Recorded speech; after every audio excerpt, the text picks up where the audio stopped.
ஊரெல்லாம் சுத்தி வந்த ஒத்த கிளியே இப்ப ஓரிடத்தில் நின்றதென்ன சொல்லு கிளியே. சொந்த பந்தம் யாருமின்றி வந்த கிளியே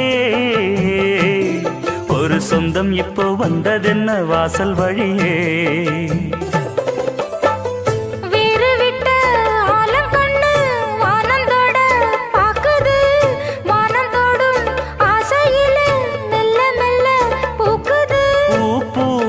பூக்க வச்ச